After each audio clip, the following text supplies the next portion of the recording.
लगता है deputy CM Vijay Sinha अब आर पार की लड़ाई लड़ना चाह रहे हैं, लेकिन लड़ाई किसी बाहरी से नहीं, किसी विपक्ष से नहीं, बल्कि लड़ाई अपने ही विभाग के अधिकारियों से। अब उन्होंने ऐलान कर दिया है कि भाई नतीजा भुगतना पड़ेगा हर उस अधिकारी को जो हड़ताल करके ये सोच रहे हैं कि हम समय काट लेंगे और आदेशों में बदलाव हो जाएगा। ऐसा नहीं होगा, बल्कि जो रणनीति तैयार की है विजय सिन्हा ने, जो ऐलान किया है, उससे अब हड़कंप मच गया है। तो क्या है पूरा मामला, जानेंगे आज के इस वीडियो में, तो इसे आखिर तक जरूर देखिएगा। नमस्कार, मैं हूं डॉक्टर सुरजीत सिंह और आप देख रहे हैं YBN बिहार झारखंड। अगर आपने अभी तक इसे सब्सक्राइब नहीं किया है तो सब्सक्राइब कर लीजिए, और अगर आपको ये वीडियो अच्छा लगे तो लाइक कीजिए, शेयर कीजिए और कमेंट जरूर कीजिए। तो आखिरकार विजय सिन्हा को इतने सख्त अंदाज में आदेश क्यों देना पड़ा, फरमान क्यों जारी करना पड़ा? दरअसल मामला है उनके ही विभाग के अधिकारियों के हड़ताल का। अधिकारी कर्मचारी हड़ताल पर चले जाते हैं, दबाव बनाया जाता है कि विजय सिन्हा जो तेवर दिखा रहे हैं, जिस तेवर से फरमान जारी कर रहे हैं, जो आदेश दे रहे हैं, उनका पालन करना बड़ा मुश्किल है, क्योंकि आदेश के साथ में निर्देश भी है और सजा का प्रावधान भी है, कार्रवाई का प्रावधान भी है। और यह कार्रवाई केवल भू माफिया, जमीन माफिया या अपराधियों के खिलाफ नहीं होगी, बल्कि कार्रवाई ऐसे अधिकारियों के खिलाफ भी होगी जो निर्देशों का पालन नहीं करेंगे। और कई धाराएं ऐसी लगेगी जो अपराधियों के खिलाफ लगती हैं धाराएं, क्योंकि भूमाफिया के खिलाफ अगर आपने कार्रवाई नहीं की तो आपके साथ भी वही कार्रवाई होगी जो उस भूमाफिया के साथ होगी, यानी कि आपकी मिलीभगत मानी जाएगी। अब ऐसे ऐसे आदेश आने के बाद जो सीओ साहब है बड़े असहज हो गए, या फिर रेवेन्यू ऑफिसर जो आरओ साहब हैं वो भी असहज हो गए कि भैया ऐसे कैसे काम चलेगा। इतने दिनों से जो कंफर्ट जोन में थे हम लोग, आराम से सारी चीजें चल रही थी, अब तो भाई बड़ा मुश्किल हो जाएगा। दौड़ना भागना पड़ेगा, भूमाफिया से दो हाथ करना पड़ेगा, जिनसे हाथ मिलाते थे उनके हाथ तोड़ने पड़ेंगे। ये कैसे होगा? तो ये कैसे होगा, इसको समझने के लिए मेहनत करने के बजाय हड़ताल का रास्ता आसान दिखा। हड़ताल कर दिया, लेकिन अब विजय सिन्हा ने जो आदेश दिया है, जो फरमान जारी किया है, उससे अब उनके हाथ पैर फूलने लगे हैं। उन सभी अधिकारियों के जो ये मानकर बैठे थे कि भैया ठीक है, आज ना कल हमारे दबाव में आ जाएंगे और मंत्री साहब घुटने टेक देंगे, लेकिन साफ साफ कह दिया विजय सिन्हा ने कि मैं घुटने टेकने वालों में से नहीं हूं।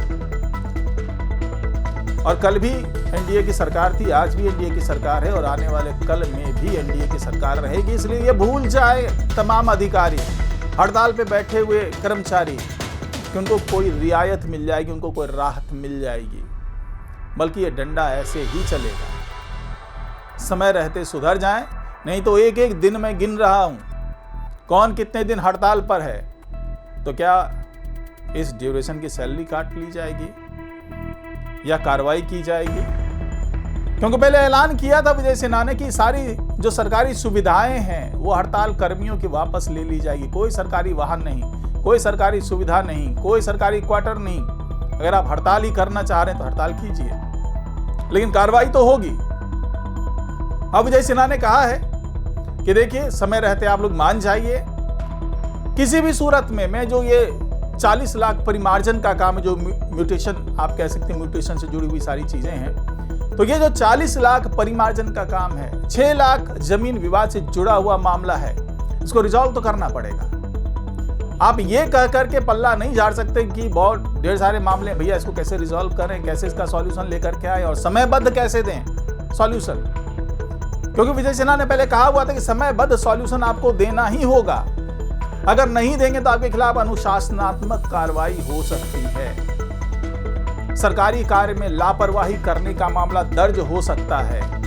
जब यह चाबुक चलना शुरू हुआ तब अधिकारियों को लगने लगा कि भाई साहब बहुत कठिन है डगर पनघट की।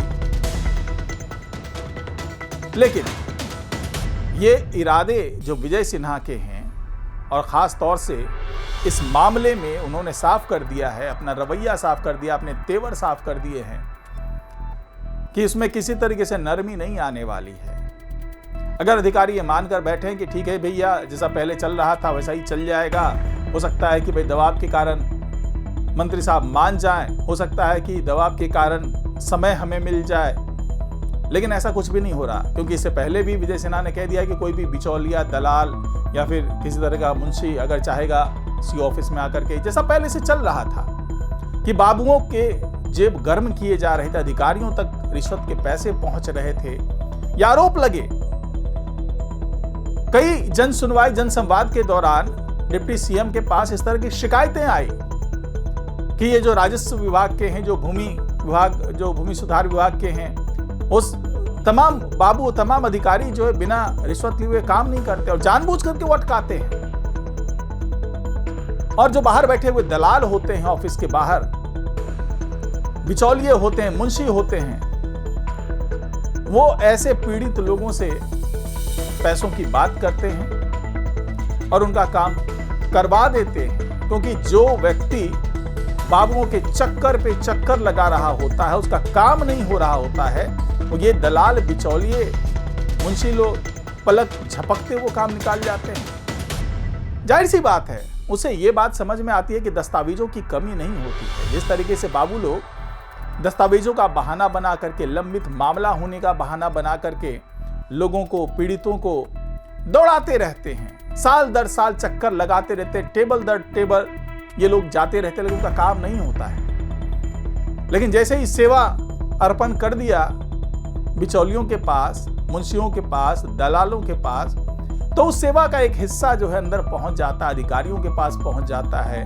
बाबुओं के पास पहुंच जाता है, कर्मचारियों के पास पहुंच जाता है, और फिर फाइल, जो भी फाइल होती है, वो दनादन दौड़ने लगती है, बिल्कुल राजधानी एक्सप्रेस की तरह, एक टेबल से दूसरे टेबल, दूसरे टेबल से तीसरे टेबल, फिर अधिकारियों के पास पहुंचती है और वहां से हरी झंडी मिल जाती है।